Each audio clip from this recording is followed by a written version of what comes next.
Assalamualaikum warahmatullahi wabarakatuh.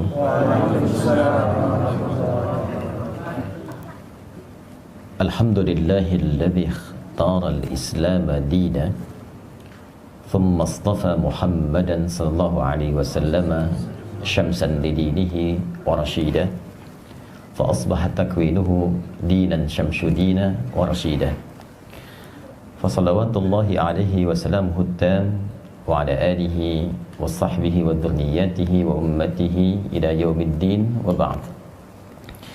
Faya ahbaballahi wa ahbab rasulihi sallallahu alaihi wasallam, usi nafsi wa iyyakum bitaqwallahi faqad fazal muttaqun fala tamutunna illa wa antum muslimun. Faqala ta'ala ya ayyuhalladzina amanu taqullaha haqqa tuqatih wa la tamutunna illa wa antum muslimun. Yang kami hormati, kami muliakan, dan semoga senantiasa dirahmati oleh Allah Subhanahu wa taala. Guru kami, guru kita semua, Profesor Dr. Din Syamsuddin serta ibu dan keluarga. Semoga kediaman ini dan seluruh aktivitas beliau senantiasa mendapatkan taufik dan rahmat Allah Subhanahu wa taala.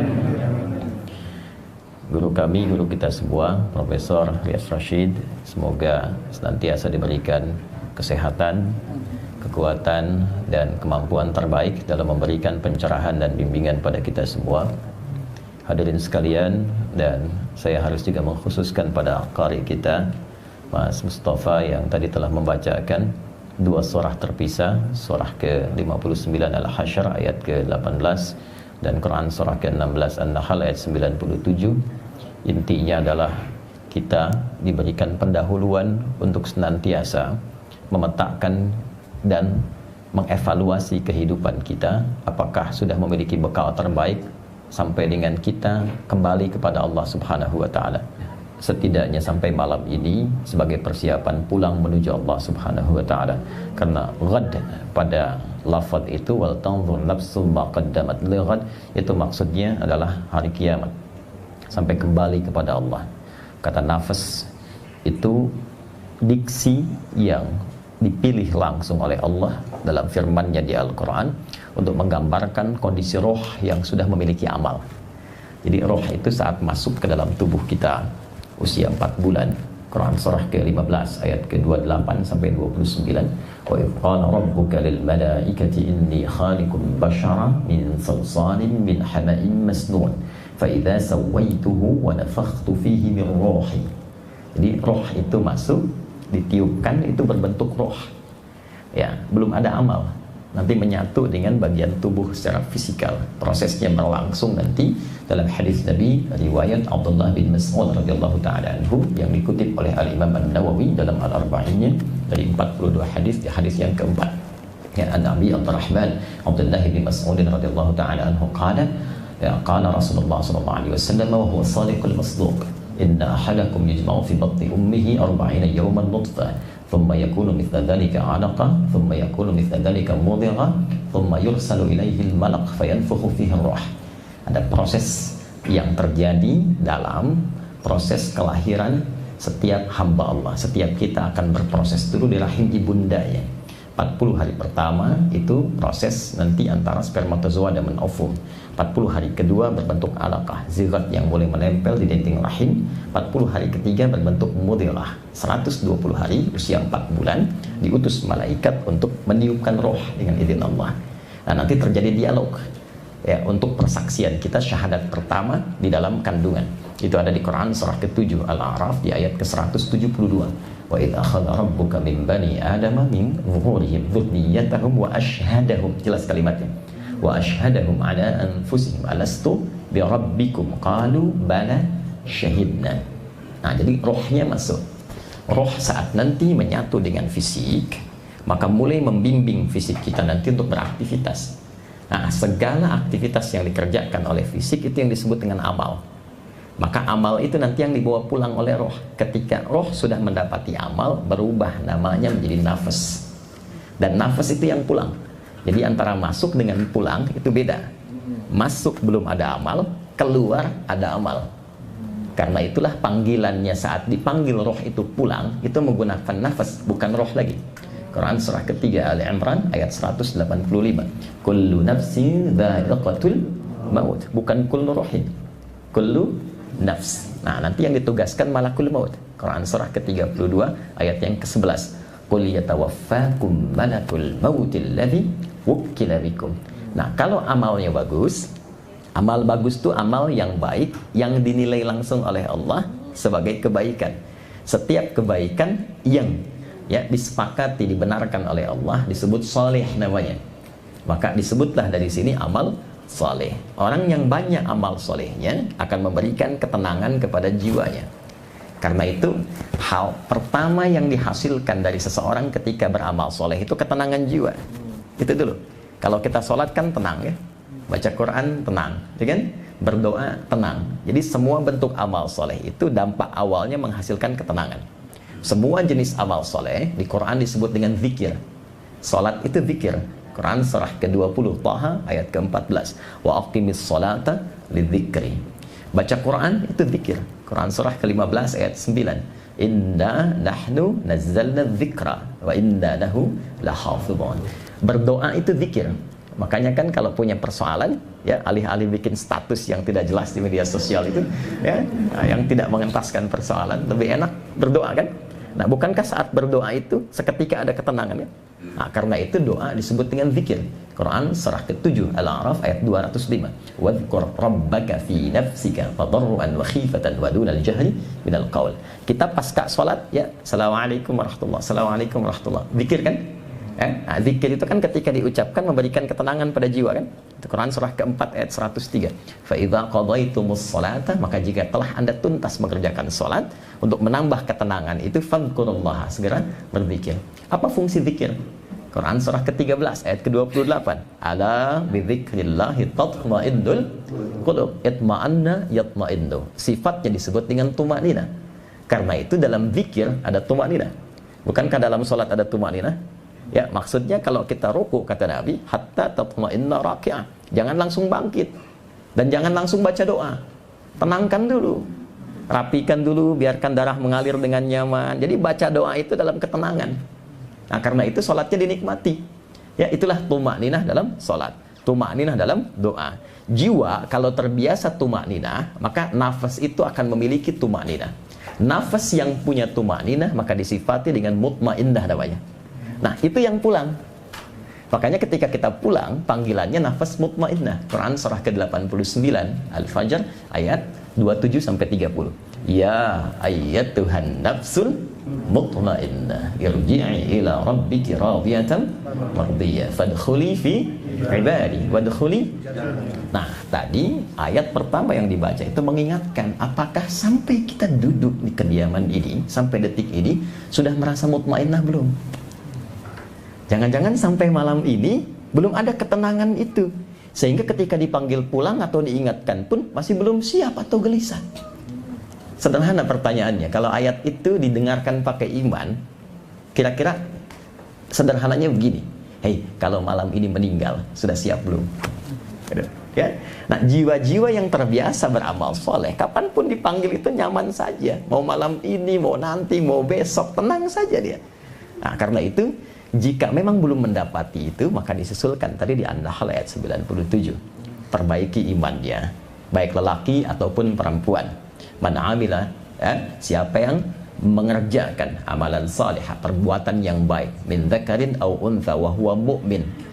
Lelaki ataupun perempuan. Sepanjang ia mengaku beriman.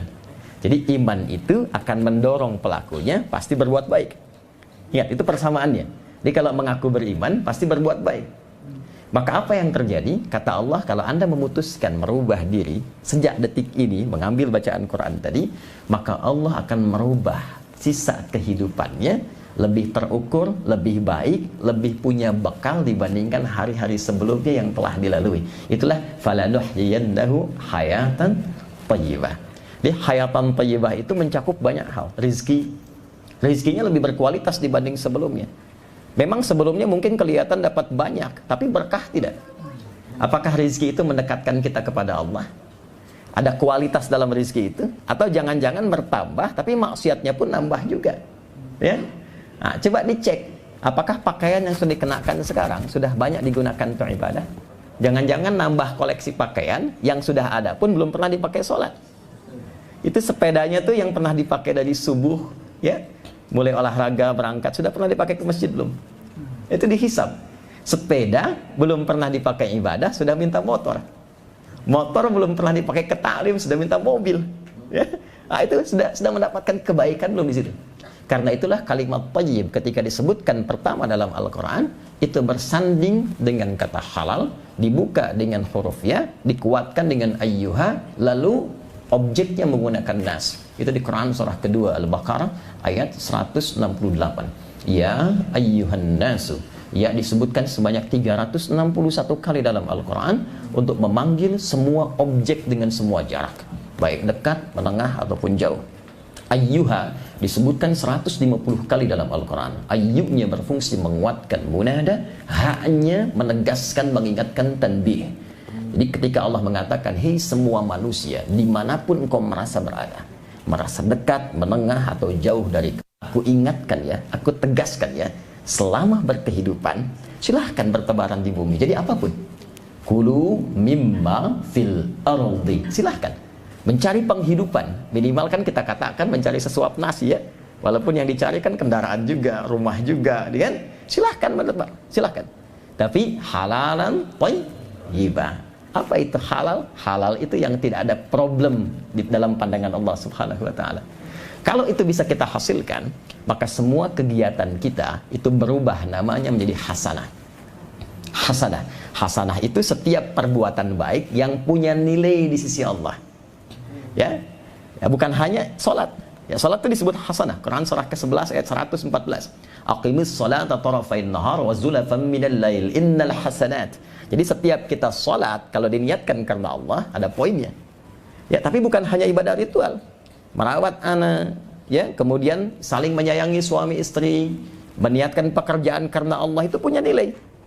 Setiap dikerjakan satu aktivitas, nilainya 10. Quran surah ke-6 ayat 160. Ini nggak apa-apa ya kita Quran hadis ya. Quran surah ke-6 Al-An'am ayat 160. Man jaa'a bil hasanati falahu asyru amsalihha. Nah, ngitungnya tuh bukan begini. 1, 2, 3, terlalu sedikit. Menghitungnya dalam hitungan Allah tuh 1 keduanya 500 tahun. 2 ketiganya 500 tahun. 3 keempatnya 500 tahun. Nanti setiap poin hasanah itu 1 kedua, 2 ketiga, 3 keempat namanya ajrun. Ajrun, lahum ajrun ghairu mamnun, ya. Quran misalnya surah At-Tin, surah ke-95 itu, ya. Nah, nanti itu akan dikonfirmasi di akhirat. Itu yang kita sebut pahala. Ya, ini nggak akan ikut. Jadi pakaian yang kita kenakan nggak akan ikut. Tapi nilai, value yang melekat pada pakaian yang dikerjakan amal soleh, itu yang ikut berupa pahala. Nah, itu nanti ditampakkan saat sakaratul maut, plus saat kembali kepada Allah di akhirat. Hasanah di dunia dikonfirmasi di akhirat. Karena itu kita sering berdoa supaya kegiatan dunia kita menjadi hasanah, supaya di akhirat ditampakkan hasanahnya. Maka muncul kalimat doa kita, Rabbana atina fid dunya hasanah wa fil akhirati hasanah wa qina adzabannar. Itu ada di Al-Baqarah ayat 201. Nah, itulah sebetulnya gambaran kehidupan bekal kita yang diisyaratkan di 2 ayat tadi untuk kita siapkan sampai malam ini. Apakah perbuatannya sudah jadi hasanah atau belum? Ataukah kalau kita diwafatkan sudah punya bekal yang siap untuk kembali atau belum? Kalau merasa belum cukup bekal, maka cukupkan. Kalau merasa yang kemarin itu banyak yang kurang, maka evaluasi. Jadikan sisa hidup lebih baik daripada sebelumnya, sehingga kapanpun kembali, maka kita lebih bernilai di hadapan Allah Subhanahu wa taala.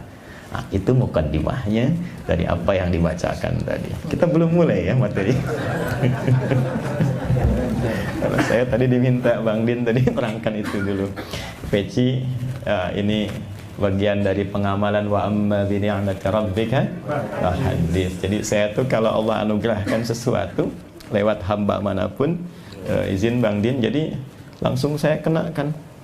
Dan itu akan membahagiakan orang yang memberi, sekaligus juga saya gunakan pertama kali untuk ibadah dulu. Apapun itu, ini baru saya kenakan hari ini batik ini juga. Jadi dari ujung kepala sampai ujung kaki saya tidak ada yang beli.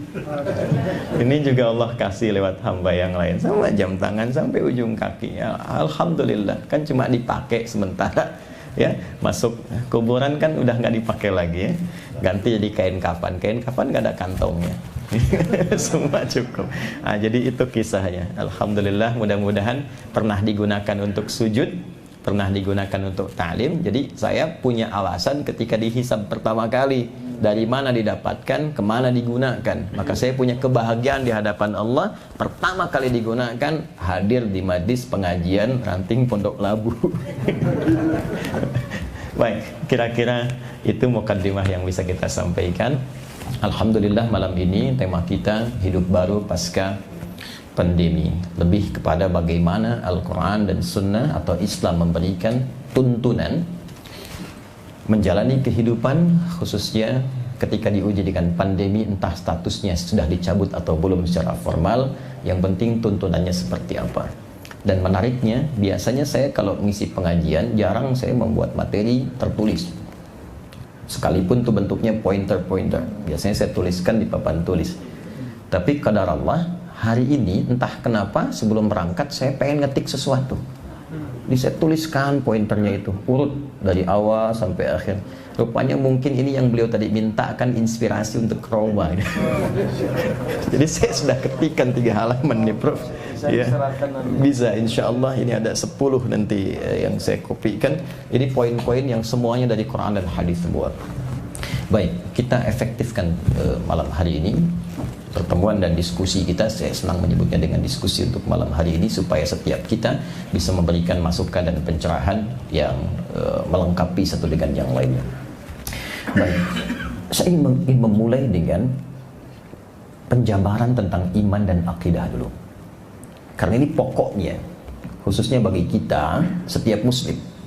Karena semua tindakan, perilaku, dan bahkan menjalani seluruh aktivitas dengan semua kondisinya, orang Islam itu punya ciri khas yang membedakan antara muslim dengan selainnya.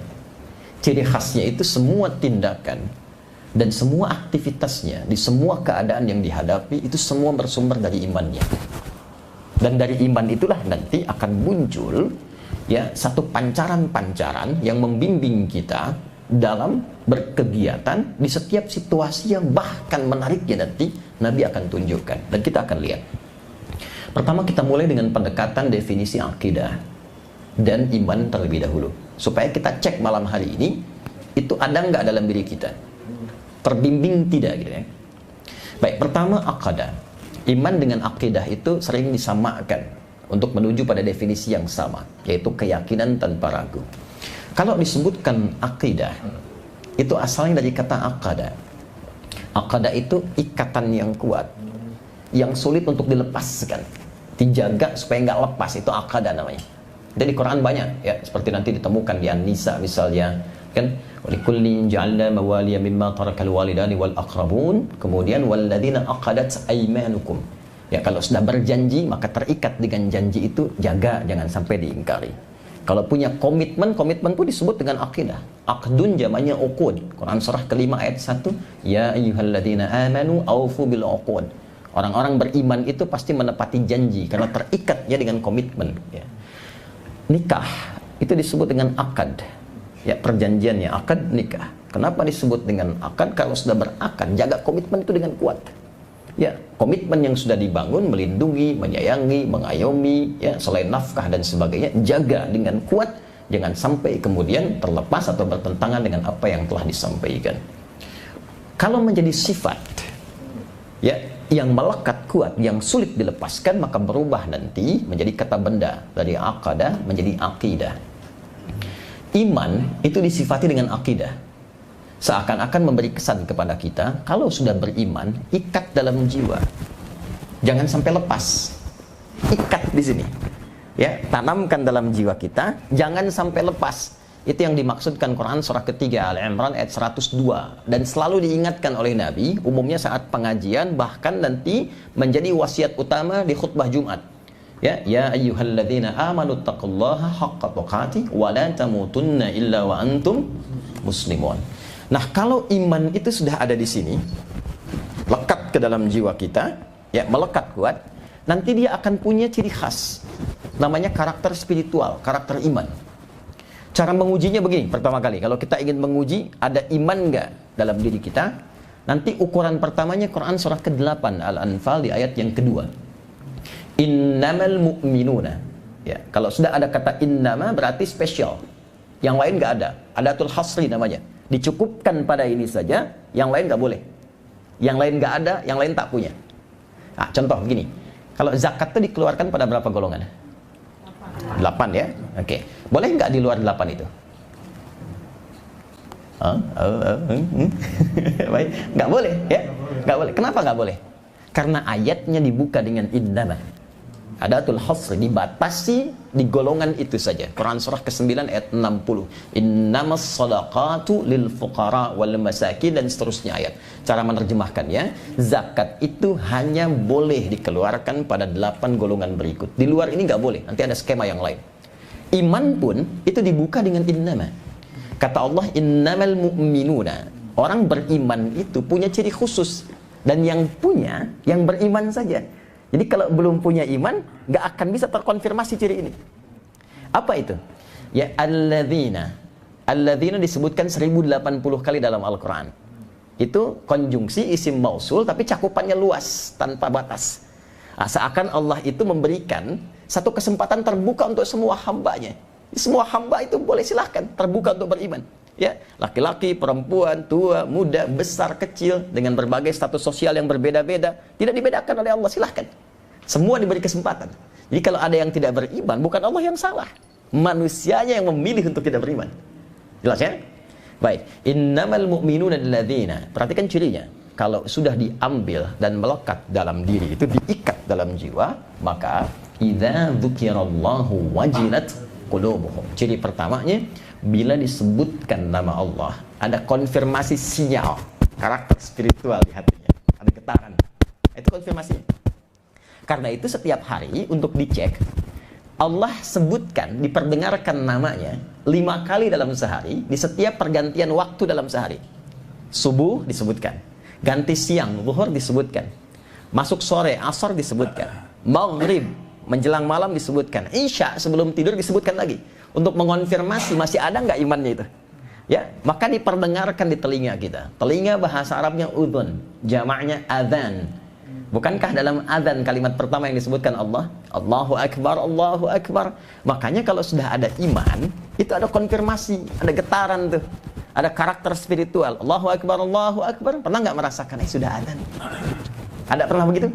Nah, itu khas. Jadi kalau belum punya iman, nggak bisa itu konfirmasi itu ada. Ini suara apa ya? Nah, itu ya.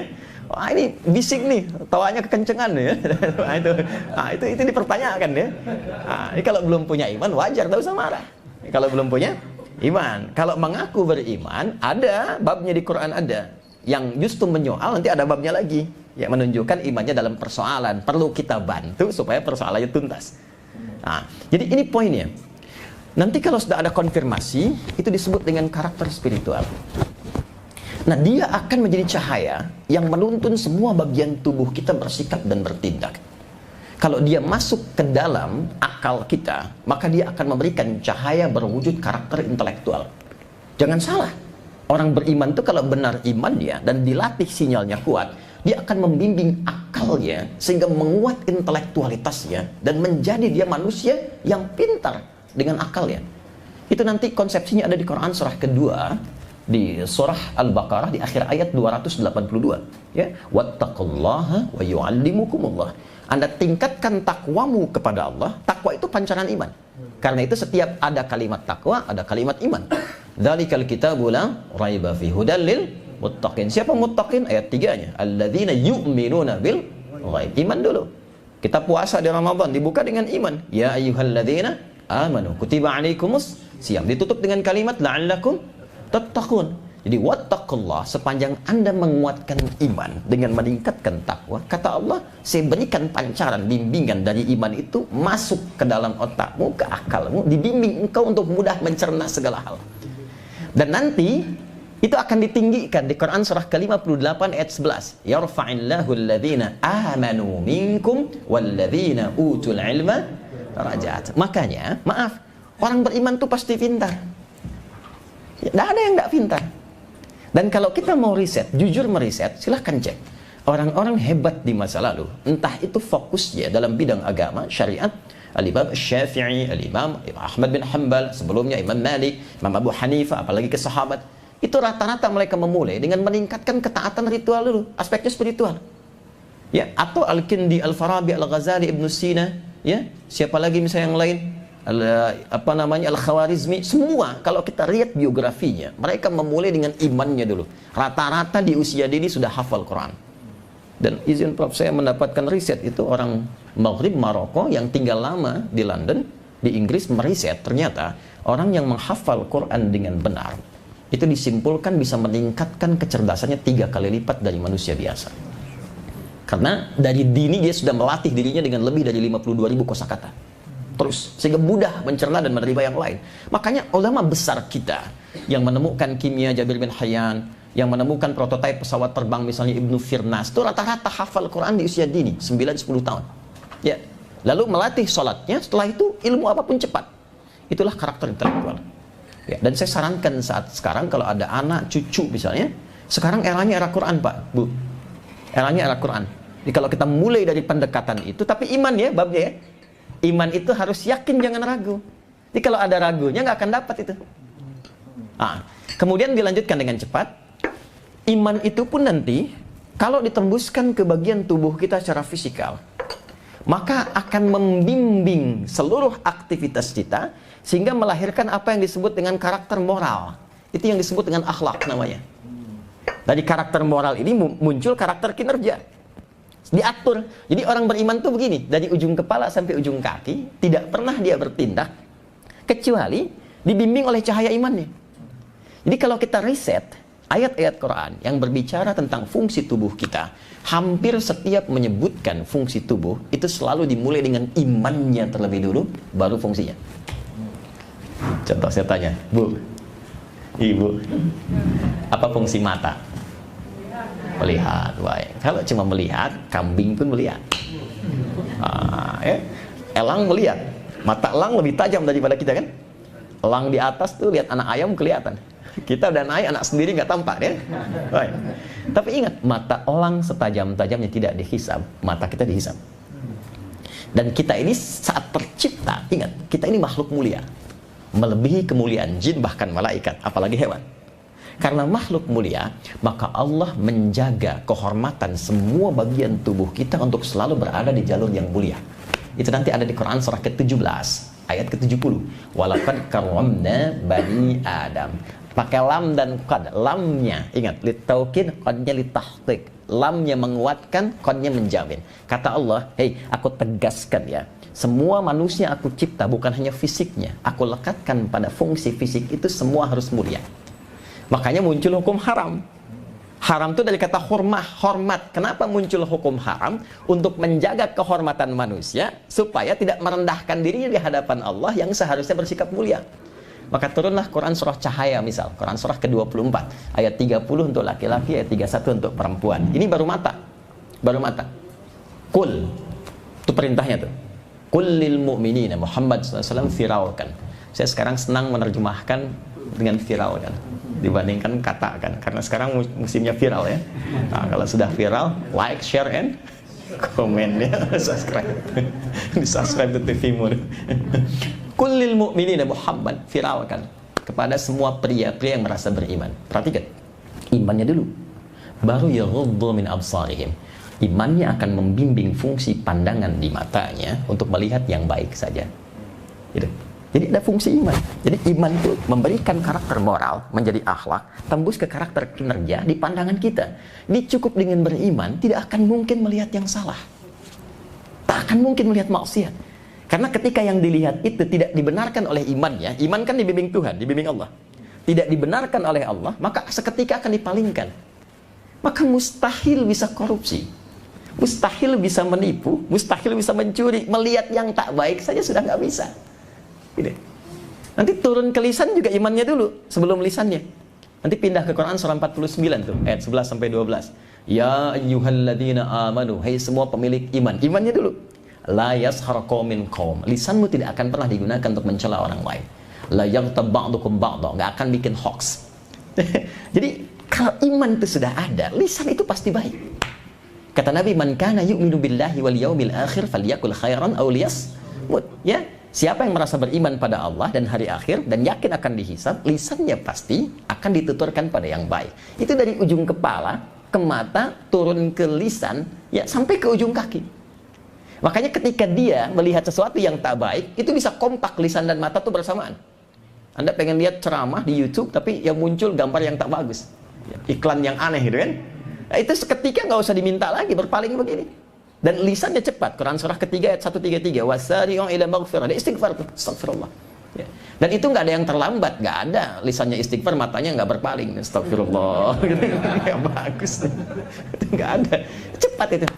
Nanti kalau sudah terbiasa, itu semua kegiatannya yang tadi dikerjakan, itulah ibadah namanya. Orang yang beribadah namanya abdun, jamanya ibad.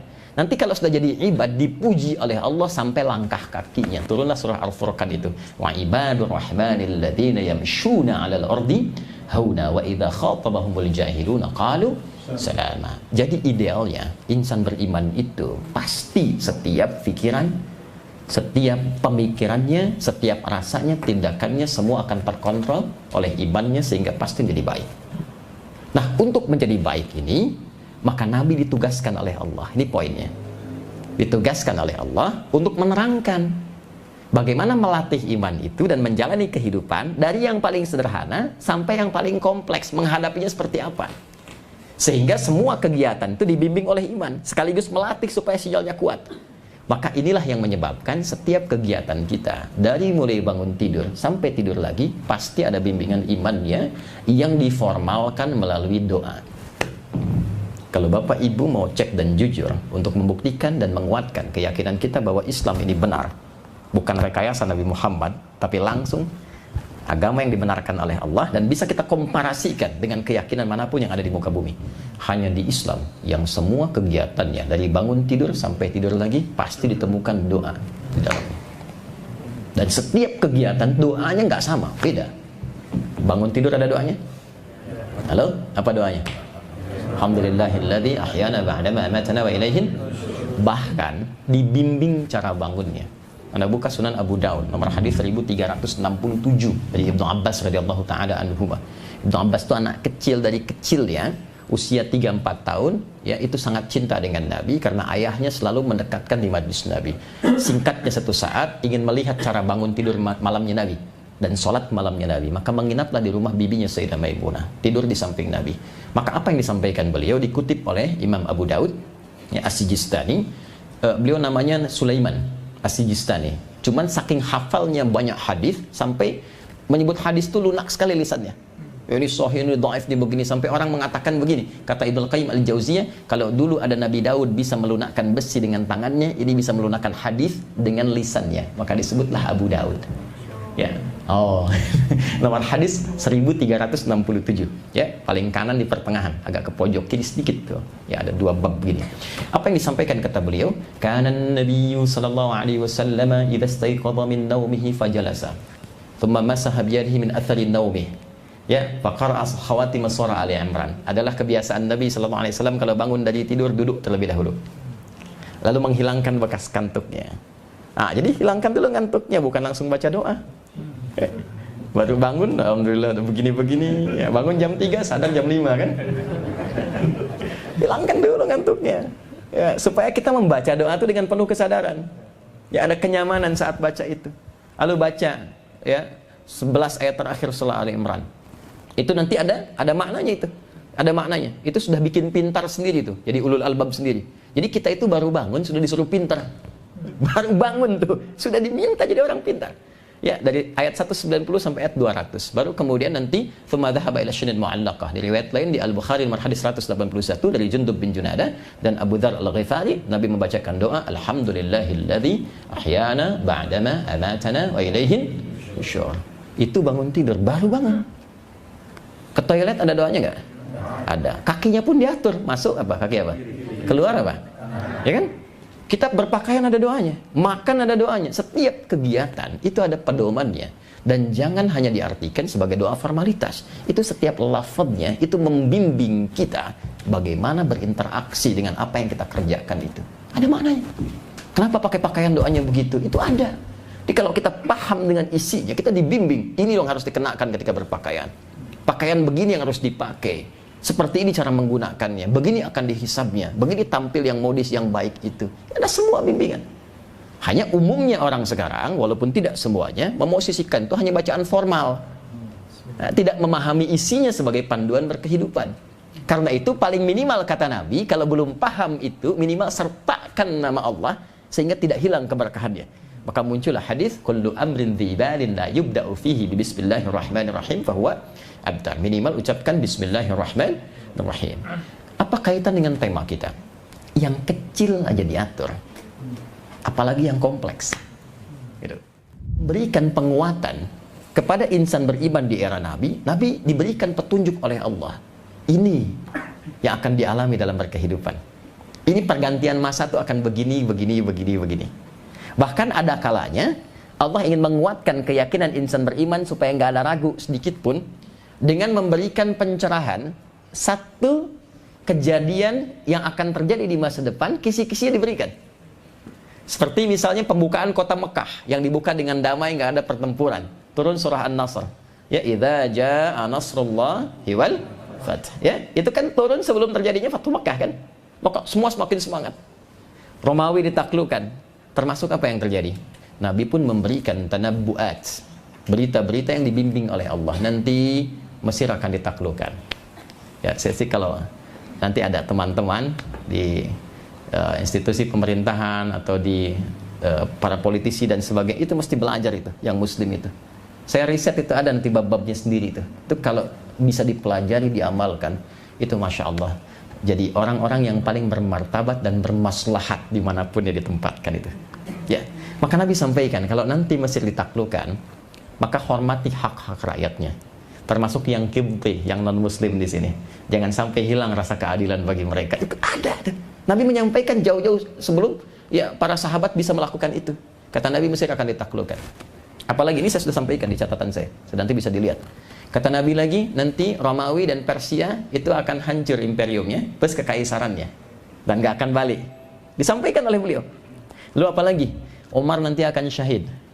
Setelah Umar syahid akan terbuka ada beberapa persoalan, pintu-pintu fitnah. Nanti Hudzaifah al-Yamani hadisnya. Utsman akan syahid, akan diuji dengan banyak sekali ujian-ujian, tapi berhasil dan masuk surga. Apalagi yang disampaikan Nabi? Di antaranya yang paling menarik adalah tentang wabah dan pandemi. Itu sudah ada. Dan itu dialog yang terjadi dengan istri beliau tercinta Sayyidah Aisyah radhiyallahu taala anha. Saking dahsyatnya tentang bab ini, Al-Imam Ahmad bin Hanbal sampai menulis kitab, ya, satu kitab, dan di antara di isi kitabnya itu ada bab khusus tentang wabah, tentang pandemi ini.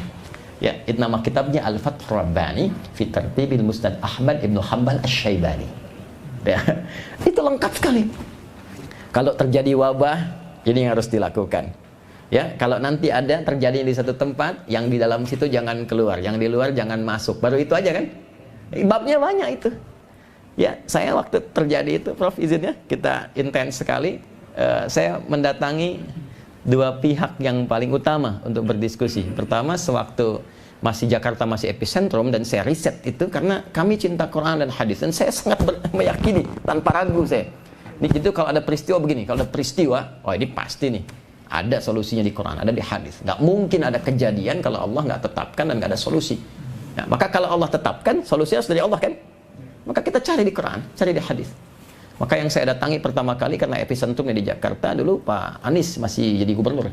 19 Maret 2020. Ya, saya selesai riset 18 Maret plus itu dengan tadi yang Prof Rashid sebutkan.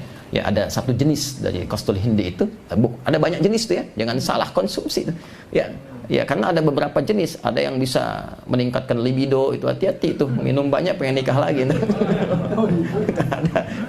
Ada yang bisa menghilangkan sesak gitu, macam-macam. Makanya kita riset variannya.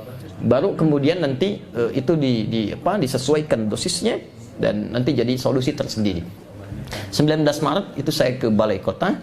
Saya diterima oleh beliau setengah 10, telat sedikit karena hadir di acara Mata Najwa. Beliau pakai jaket Persija, temani 3 orang, satu pakai topi, duduk tengah-tengah Usama, satu lagi ada pakai kacamata itu.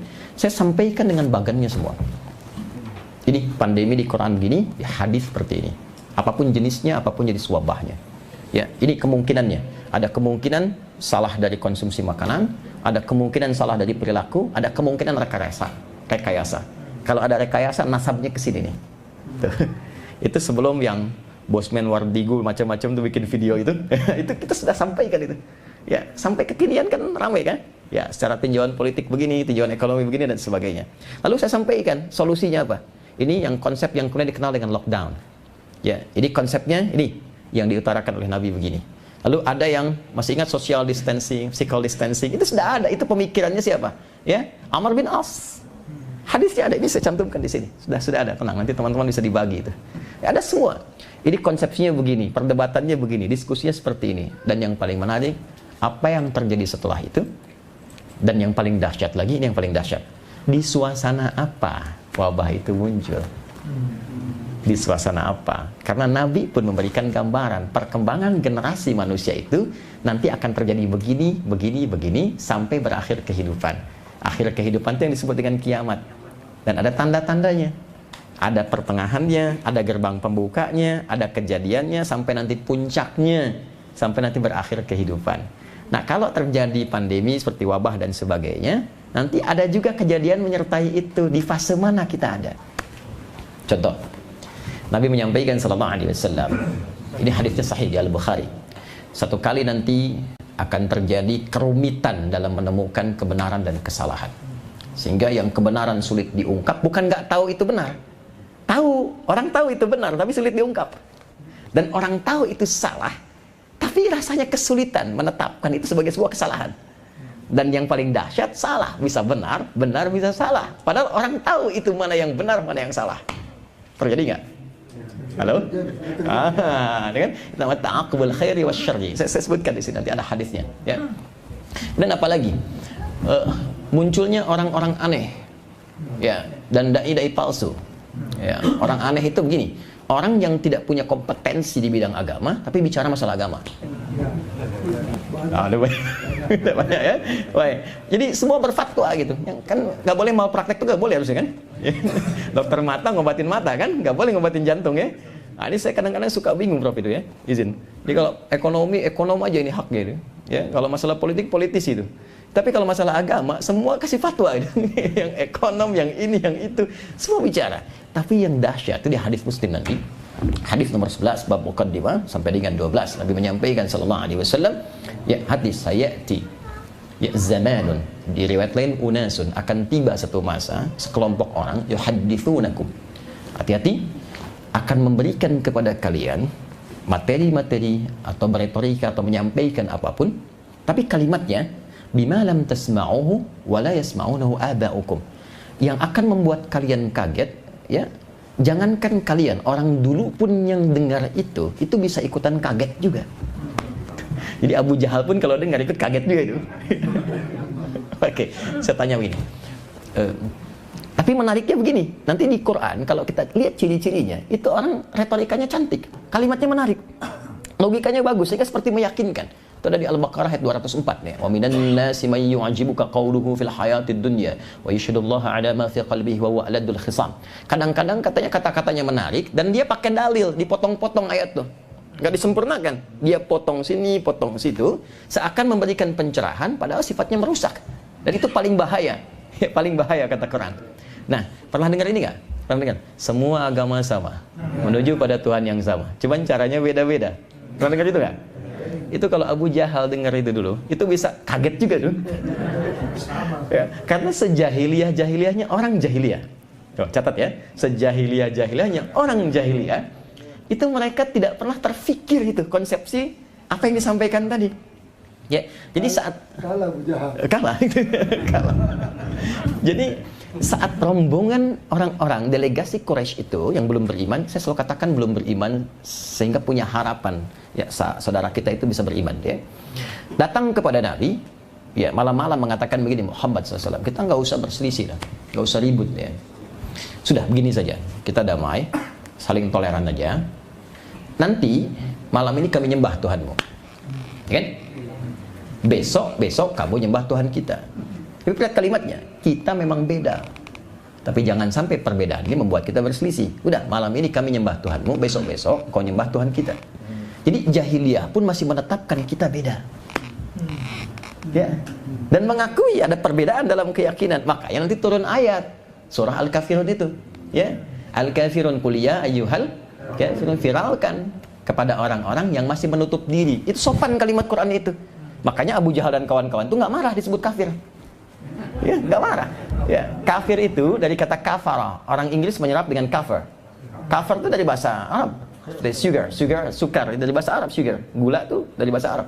Nah, cover itu dari bahasa Arab, kafara. Kafara itu sesuatu yang menutup sehingga isinya nggak kelihatan. Ada cover buku dalamnya nggak kelihatan. Orang yang menutup diri sehingga belum mau menerima sesuatu masuk ke dalam dirinya, namanya kafir. Jamaknya kafirun. Makanya kalau diterjemahkan halus sekali. Islam tuh lembut gitu. Maaf ya, Fir'aun itu Fir'aunnya. Catat ya. Fir'aun itu Fir'aunnya. Saya katakan Fir'aunnya karena hobinya bunuh orang. Al-Baqarah 49. Ngaku Tuhan, ana rabbukumul a'la. Orang sekarang paling tinggi ngaku nabi. Pernah malaikat ya, LA itu kan? Kalau nggak salah itu, minta izin pada gubernur yang dulu tuh mendaratkan malaikat Jibril di Monas kan? LA dan sampai meninggal. Ya, singkatnya selesai. Fir'aun ngaku nabi, ngaku Tuhan. Ana rabbukumul a'la. Hobi bunuh orang. Sifat keras. Tapi Fir'aunnya tetap kelembutan itu lahir. Allah menunjukkan keadilannya mengutus dua orang nabi sekaligus, Musa dan Harun. Quran surah 20, legasi tertinggi yang menjadi contoh bagi kita para dai, ayat 43 sampai 44. Tadi kan kalimatnya, idhaba ila fir'auna innahu tagha. Musa dan Harun pergilah ke Firaun untuk mengingatkan dia yang mulai menyimpang dari kewenangannya. Jadi Musa dan Harun itu ditugaskan bukan untuk menurunkan Firaun dari status raja, tapi meluruskan kewenangannya yang mulai berbelok, ya, menggunakan kedudukannya untuk sesuatu yang tidak tepat, bantu dia untuk kembali. Tapi caranya, faqula lahu qawlan layyina, ingatkan dia dengan penuh kelembutan. La'allahu yatadzakkaru aw yakhsha, supaya dia dengan kelembutan itu mungkin akan ada kesadaran. Cuma sayang, kerasnya memang tetap dipertahankan. Nah, saya mau kembali ke ayat tadi, itu begitu indahnya bahasa Quran.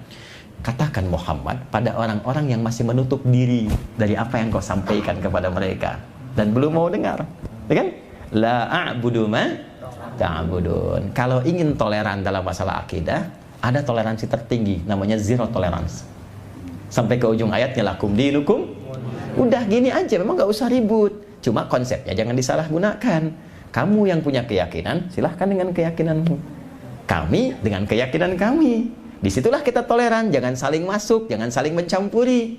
Penghormatan itu menjadikan semua bisa meyakini dan mengamalkan apa yang diyakini tanpa harus mengganggu dan ikut-ikutan ke tempat itu.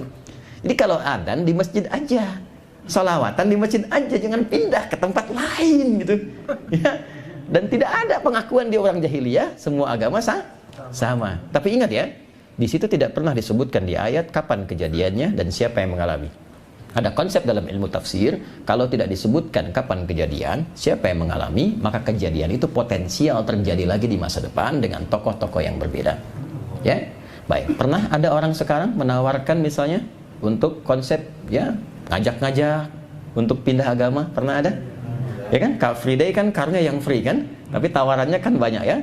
Jadi kalau ada yang ngajak-ngajak agama lain, sampaikan terima kasih, cuma Anda datang terlambat ya, 15 abad yang lalu ada seperti Anda turun ayat gitu kan, turun surah. Tapi sekarang ada hal yang lebih daripada itu. Nah ini saya katakan ada panduan dalam Islam untuk mengatasi itu semua, tapi nyata terjadi kan ya.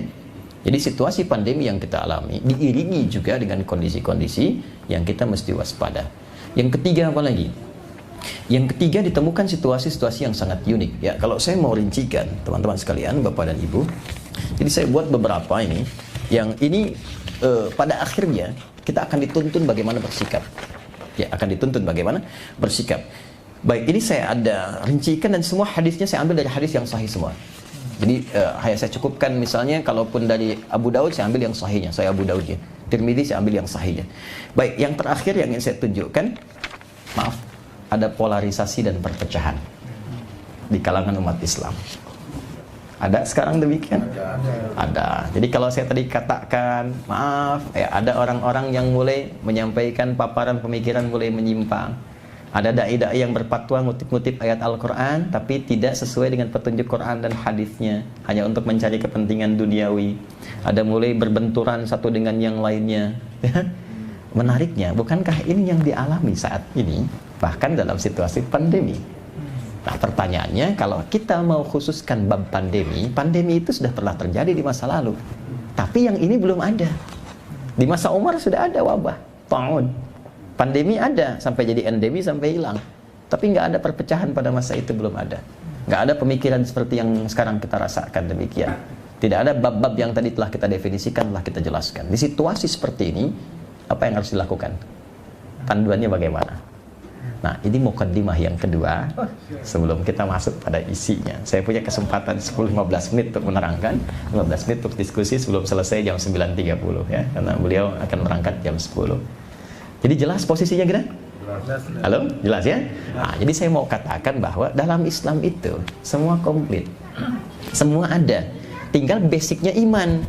Jadi kita harus punya keyakinan bahwa, maaf, untuk mengentaskan dan menjalani semua aktivitas kehidupan itu basicnya dari iman dulu, yakin dulu. Nanti setelah yakin panduannya apa? Itu konsepnya demikian. Oke, yang pertama, saya langsung cepat saja.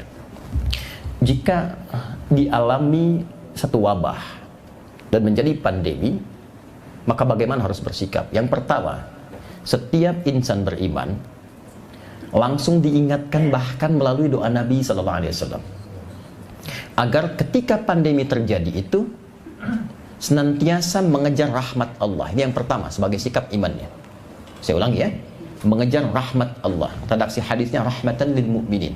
Boleh jadi wabah yang ditetapkan oleh Allah terjadi itu, boleh jadi ada rahmat di dalamnya untuk insan beriman. Apa itu rahmat? Rahmat itu kasih Allah yang wujudnya secara umum ada tiga. Ya, wujudnya secara umum ada berapa? Tiga. Satu, rahmat itu boleh jadi ampunan yang Allah berikan pada seorang hamba yang melakukan kesalahan begitu banyak. Dalam bahasa Al-Quran, orang-orang yang melakukan kesalahan begitu banyak itu disebut dengan israf namanya. Biasanya israf itu bab makanan, makan berlebihan, minum berlebihan, israf. Wa kulu washrabu wala tusrifu. Tapi ini israf dosa. Israf dosa itu begini, kalau ada orang mencuri, dia belum mencuri, rasanya gatal, ingin mencuri juga. Itu. Kalau ada orang yang sudah korupsi, dia belum, rasanya masih belum lengkap gitu. Nah, itu israf tuh. Nah, kemudian dia sadar dan ingin kembali, maka turunlah Quran surah ke-39 ayat 53. Di cara Allah mengampuni seorang hamba itu ada 5 fase. Kalau dia salah saja, belum tentu ada dosanya, maka Allah turunkan sifat al-afu namanya. Kesalahannya disebut dengan khata. Yang kedua, kalau ada dosanya, ya, misalnya salah nggak ada dosa tuh gini. Subuh jam berapa sekarang? 4.14, 4.15, 4.13 terjadi perbedaan pendapat. Ini menunjukkan datang dari tempat yang berbeda-beda. Kita ambil pertengahan lah, 4.15 kan? Oke. Harusnya 4.15 subuh, tapi ada orang bangun jam 5.14 ditukar. Harusnya 4.15, dia bangun 5.14. Salah tidak?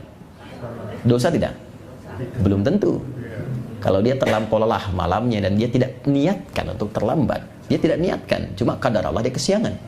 Ya, Nabi pun kan pernah kesiangan kan? Pernah. Ya, nugaskan Bilal untuk berjaga, nanti kamu bangun nih, bangunkan yang lain. Bisa ya Rasulullah, saya tiduran, nanti kita bangun, saya bangun lebih awal. Ternyata, wah, bangunnya apa? Kena sinar matahari. Kata Nabi, welak ya Bilal, celaka kamu Bilal. Kamu bilang bangun, ternyata ketiduran juga kan ya kan? Nah, pertanyaan kok bisa Nabi ketiduran? Kalau ada yang begitu terjadi, dalam fikih hadis nanti diajarkan begini, sebetulnya mudah bagi Allah untuk membangunkan Nabi. Bangun lebih awal. Tapi untuk memberikan tuntunan pada umatnya yang mungkin banyak yang kesiangan. Kalau kesiangan sehingga tertinggal waktu, bagaimana fikihnya? Maka adalah solusi itu. Ya kan? Nah, tapi saya ingin katakan, apakah itu dosa? Belum tentu. Cuma tetap salah, gitu kan? Dalam konteks manusia ya, bukan Nabi, karena Nabi maksum. Baik. Maka saat salah yang belum tentu ada dosanya disebut dengan khata namanya. Ya kan? Maka lawannya afwu. Baik. Kemudian kalau ada dosanya sengaja nih tidur terlambat, sengaja kesiangan, nonton bola kan, menang, ternyata menangis kalah kan. Baik, terus ketiduran, bangun jam 5.14. Maka ada dosanya, dosa yang mengiringi perbuatan, satu dosa namanya dzambun. Dzambun, maka Allah pun ingin memaafkan dan mengampuni, diturunkan sifat yang kedua, ghafir namanya. Quran surah 40 ayat yang kedua itu ya, sampai dengan ketiganya, ghafiridz dzambi wa qabilit taubi, ghafir dengan dzambun. Kalau terakumulasi sudah terlambat, ngajak orang lain, sholat kan nomor 2, nonton dulu nomor 1 gitu kan. Dia ajak orang lain, maka berubah, berakumulasi menjadi dzunubun. Dzunubun. Maka nanti berubah sifat Allahnya untuk mengampuni juga, dari ghafir menjadi ghaffarun. Itu ada di surah Nuh ayat ke-10 ketika umatnya Nabi Nuh berakumulasi doanya, ngancam, pengen lempar dan sebagainya, maka dia berdoa, faqultu astaghfiru rabbakum innahu kana ghaffara. Sudah dia terlambat, ngajak orang terlambat, mencela orang sholat. Itu terlampau soleh itu orang-orang itu gitu kan. Dia celak juga. Maka pindah kalimatnya, dzunubun ma'adzulmi, ada zalimnya. Maka diturunkan sifat yang keempat, namanya ghafurun. Ya, ala afwu, kemudian ghafir, ghafar, ghafur. Sudah dia terlambat, ngajak orang terlambat, mencela orang yang sholat, dan juga setelah itu dia datangi, ya, dan iseng-iseng melemparinya misalnya, maka itu israf namanya. Itu israf. Maka saat israf pun turunlah nanti surah yang 39 ayat 53. Itulah rahmat, rahimun, sifat yang kelima. Ya, maka Allah sampaikan, qul li'ibadiyalladzina asrafu ala anfusihim la taknatu min rahmatillah. Dihimpun 5 hal ini di Al-Baqarah ayat 286. Rabbana la tu'akhidna in nasina aw akhtana. Rabbana wa la tahmil 'alaina isran kama hamaltahu 'alal ladzina min qablina. Itulah dzambun dzunubun ma'adzulmi. Rabbana wa la tuhammilna ma la taqata lana bih. Itulah israf. Wa'fu 'anna, al'afw. Waghfir lana ghafir, ghaffar, ghafur. Warhamna, rahim. Anta maulana fansurna 'alal qaumil kafirin.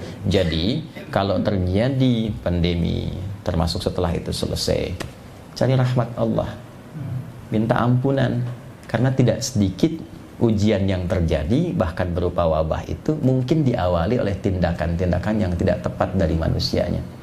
Karena hadis pembukanya untuk wabah itu adalah, maaf, kalimatnya menggunakan adzaban lil kafirin. Pernah diturunkan wabah itu sebagai hukuman bagi orang-orang ingkar yang keterlaluan di masa lalu.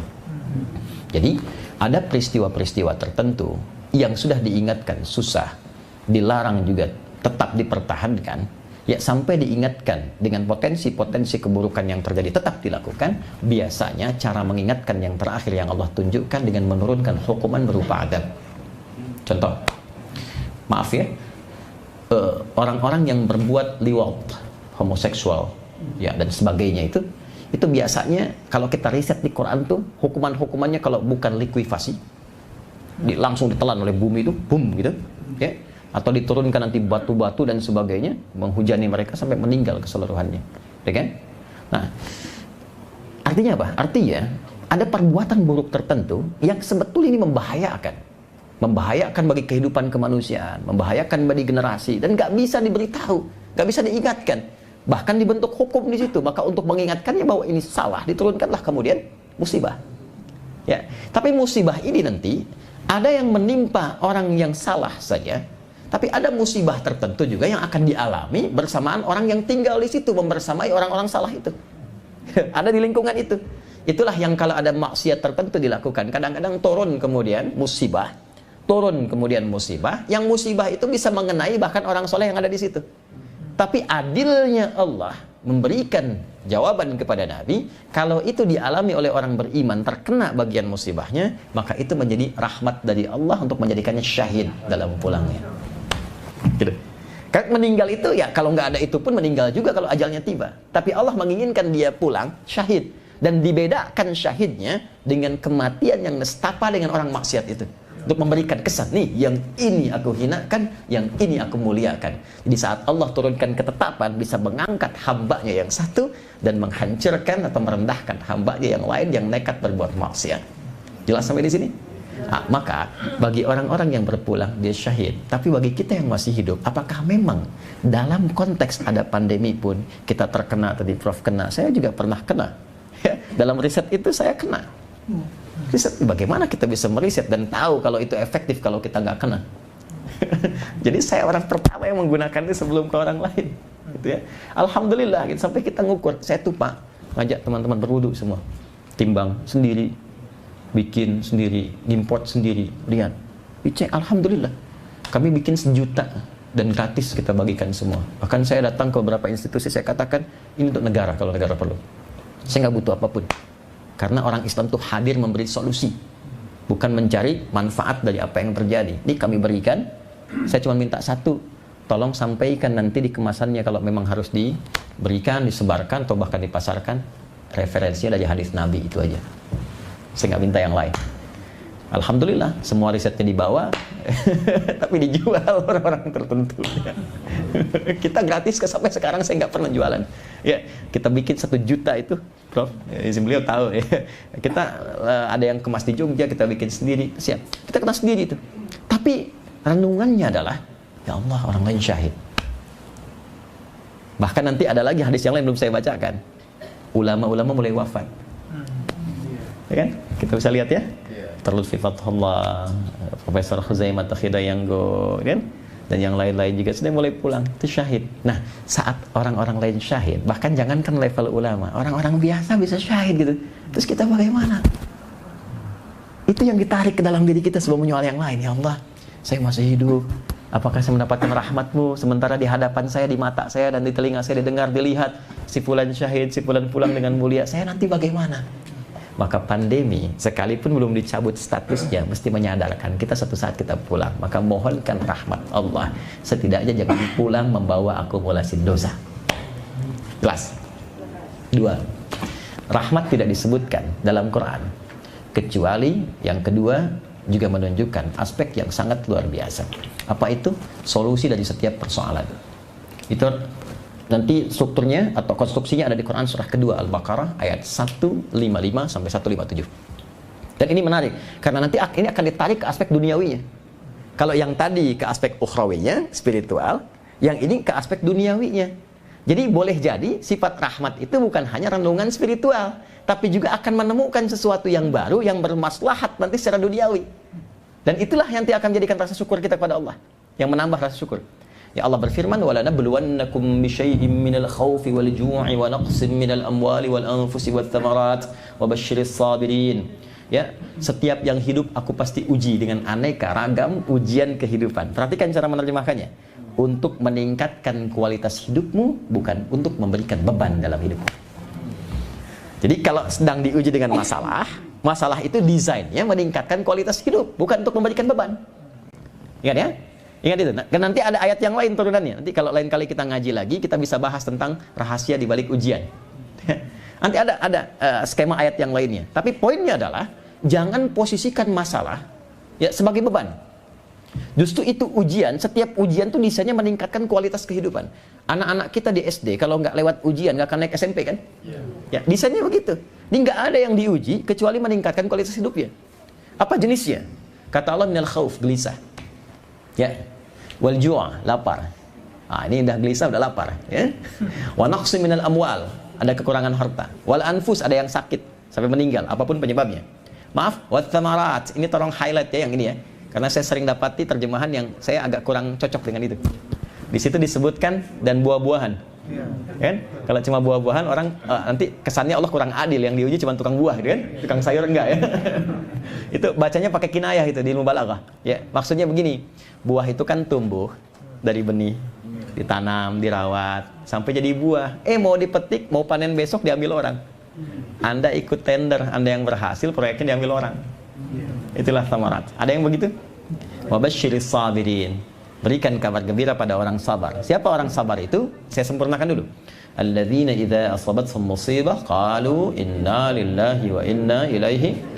Orang sabar itu cirinya sederhana kata Quran. Orang yang diuji dengan apapun, mengalami apapun, dia sadar itu titipan Allah. Dan Allah punya kehendak dengan itu. Dikasih ujian pandemi, wabah, Allah pasti punya kehendak. Itu maksudnya. Ya, ikuti aja dulu. Karena Anda berkeluh kesah pun nggak akan menghilangkan itu. Ya, termasuk dengan jabatan. Anda dititipkan oleh Allah jabatan tertentu, itu pasti Allah punya kehendak di situ. Maka belajar bab tertentu, Kitabul Imarah. Belajar bagaimana menata jabatan dan menggunakannya dengan baik. Anda punya dapat titipan harta, pahami, oh ini ujian, Allah punya kehendak di balik itu. Maka belajar Kitabul Buyu'ah, kitab tentang bisnis, ya, bagaimana mengelola harta dan sebagainya. Nah, sekarang ada pandemi terjadi, ada wabah. Nggak mungkin terjadi kalau Allah nggak berkehendak. Ada apa kehendaknya di situ? Maka salah satunya Allah menginginkan setiap hamba mendapatkan rahmat. Maka masuk ke ayat 157, ketika kita bersabar dan meniti rahmat dari situ, ulaika alaihim shalawatum mir rabbihim wa rahmah. Orang-orang yang sabar menerima itu, mengikuti kehendak Allah dan berinisiatif untuk mencari solusi dari situ atas petunjuk Allah, maka dipuji oleh Allah, diberikan rahmat. Rahmat itu yang menjadikan dia wa ulaika humul muhtadun, dapat solusi menyelesaikannya. Nah, di antara sifat rahmat di situ, tinjauannya apa? Mengentaskan kesulitan-kesulitan yang mungkin terjadi. Ya, saat pandemi ada apa saja? Ada orang kesulitan alat kesehatan. Ternyata selama ini kita kekurangan alat kesehatan. Ya kan? Kita belajar dari situ. Maka sebelum orang lain buat, ayo, masa nggak ada sih di PKU Muhammadiyah yang punya banyak itu rumah sakitnya? Apa nggak ada 1-2 orang yang berinisiasi membuat alat-alat canggih supaya kalau nanti ada situasi ke depan yang mirip sudah ada alatnya seperti itu? Apalagi perangkat-perangkat kesehatan, ya, tentang isolasi, tentang riset bagaimana pengaruh kadar garam tertentu, ya, yang dapat bisa meningkatkan kekuatan untuk mendapatkan oksigen tertentu, ya, sehingga ada yang ke pantai, ada yang kemana. Bisa nggak ada penemuan dari situ dibikin satu alat tertentu yang kalau ada orang sesak napas nggak harus mahal-mahal dapat alatnya. Saya waktu kejadian, saya kumpulkan teman-teman, kita ada kelas Quran namanya At-Taisir Learning Center. Ada profesi-profesi tertentu kurikulumnya Quran. Izin Prof, di antara itu ada nanti kelas pebisnis, ada 400 orang. Dari direktur sampai tukang cukur. Saya sampaikan, ini trennya akan begini nih. Masker, itu sebelum ramai masker. Karena saya dari Jepang, saya dari Korea, saya lihat begini. Coba bikin masker. Dari kain dulu. Itu begitu dibikin, baru sekali klik, udah puluhan ribu, ratusan ribu, sampai ke Rusia. Sampai ke Rusia. Di saat orang lain kesulitan, dan masih naikkan harga dan sebagainya. Ya, dan apa yang terjadi pada saat itu, saya bilang, ini bukan cari untung. Di saat seperti ini yang didapatkan rahmat Allah dan memberikan solusi pada yang lain. Maka apa yang terjadi? Bisa mengakomodir orang-orang di PHK di tempat lain. Kerjakan ini, ambil dari sini, tutup CSR-nya. Dan termasuk perusahaan yang tidak kolaps waktu terjadi COVID. Ini orang-orang kayaknya akan beralih nih ke transportasi ramah nih, akan sepeda. Saya minta sebagian teman-teman cari nih sepeda yang cocok, cari perangkat dan sebagainya. Maka mulai riset. Jadi tidak pernah ada peristiwa kecuali di situ ada solusi dan ada maslahat. Maka ketika kita mengalami apapun, sifat ulul albab yang beriman itu membimbing kita untuk meriset. Jiwa spiritual kita mengoreksi diri, bermuhasabah, tapi intelektual kita membaca itu sebagai peluang. Lihat ada apa di balik itu? Ada kreasi apa? Ada inovasi apa? Ya, ada faktor ekonomi apa di situ? Atau secara globalnya lihat ada rencana apa dari luar itu? Ya, apakah ini dibuat? Karena kan wabah itu ada 3 jenisnya. Ya, ada yang direkayasa dan nasabnya ini tersambung. Ada yang kedua kemudian mohon maaf karena perilaku tadi. Ada yang ketiga karena salah makan. Ya, di hadis Muslim itu ada orang makan kelelawar berpotensi menyebarkan virus, ya, kemudian menyebar jadi wabah ada. Nah, dan beberapa yang lainnya. Itu yang kedua rahmat. Yang ketiga adalah doa. Rahmat itu ketika Allah berikan itu untuk mengabulkan doa yang dimohonkan. Maka saya yakin sangat luar biasa. Doa itu kan turunnya ibadah kan? Bukankah saat COVID ibadahnya lebih banyak? Ya kan? Lebih banyak ke dalam, yang nggak pernah khutbah, bahkan jadi khatib Idul Fitri. Ya. Khatib Idul Adha, banyak ngaji. Sudah dikasih COVID, sampai ada di rumah, belum mau ibadah juga. Dengan cara apa lagi diberikan kesempatan untuk ibadah? Sudah dikasih COVID, belum mau jadi imam juga. Dengan cara apa lagi mesti jadi imam? Kan? Itu poinnya. Nah, sekarang pertanyaannya, ketika kita membahas yang besar-besar, yang kecil dikerjakan dulu. Saya ambil aspek yang kedua rahmat tadi, tentang pergerakan dunia. Ini saya kasih, ini rahasia ya, tapi live ya. Gak apa-apa lah. Contoh begini, ini saya sertakan di sini. Nabi pernah menyampaikan begini. Ada satu masa, orang Islam itu akan menembus Hind dan Sind. Hind itu India, Sind itu Pakistan. Terjadi gak? Terjadi. Tapi nanti ada hadis lain yang sahih. Bahwa nanti ada perjuangan di ujung-ujung kehidupan. Dan itu pembuka salah satu di India. Dan garisnya yang naik apa? Akan muncul Islamofobia, akan muncul antipati terhadap umat Islam, akan muncul rasa pertentangan, bahkan mulai inisiatif penyerangan pada umat Islam. Itu dari India. Terjadi nggak? Itu baru pembuka. Nanti ada hadis turunan lainnya. Makanya orang Islam itu bacaan jangan aneh-aneh. Ya, kita tuh udah punya Quran, punya hadis, itu aja yang riset. Lalu kembangkan dengan kekinian, referensi kekinian, kita riset, kita kembangkan, diskusi. Itu yang valid, itu yang otentik. Yang dimainin TikTok. Kan yang dibaca yang nggak jelas. Sekarang Yahudi aja hampir tiap menit mereka riset hadis-hadis dalam Islam. Itu baru tentang yang saya sampaikan. Contoh lain. Wah, ini jadi global nih, bro. Izinnya akan terjadi koalisi Jazirah Arab dengan nanti garis keras di Yahudi, mungkin yang sekarang jadi Israel itu. Akan ada nanti koalisi membentuk fakta pertahanan bersama. Ya, akhirnya nanti akan ada hadis-hadis tentang pembebasan wilayah Jazirah. Itu nanti di ujung-ujung tuh. Coba sekarang cek secara politik global, sudah ada belum fakta pertahanan bersama? Ya, ada, silakan cek tuh. Nyata nggak? Nyata. Ya, akan terjadi pergeseran nih. Ya, mulai dari mana? Dari Eropa Timur. Sekarang sudah terjadi. Cina naik. Nah, itu kalau Anda riset di hadis-hadis, ya, pergerakan tentang perubahan-perubahan karakter, tentang pergerakan global, itu kita akan temukan itu. Nah, yang paling menarik adalah gerbangnya apa? Saya kasih contoh ya, ini belum dibuka sih ke publik, tapi ya live lah, apa jadinya gitu. Pernah ingat hadis Nabi? Akan ada lomba-lomba bikin bangunan besar. Pernah besar? Ya? Bangunan tinggi, ya? Pernah dengar hadis itu? Jangan tanda-tandanya. Saya kurang lebih 2 bulan lalu itu sudah mendapatkan tawaran untuk unik juga nih, ya. Mendapatkan satu slot apartemen yang dekat dengan Masjidil Haram. Dan dikasih desain itu. Ini yang harga Rp1 juta, Rp2 juta, Rp3 juta. Itu semua desainnya. Ini Ka'bah, ini semua bangunan tinggi semua. Semua bangunan tinggi semua. Ya, dan itu arahnya, Pak. Ada apartemen, ada pusat belanja, ada macam-macam dan sebagainya. Dan itu dilombakan dan bergeser. Kapan visinya?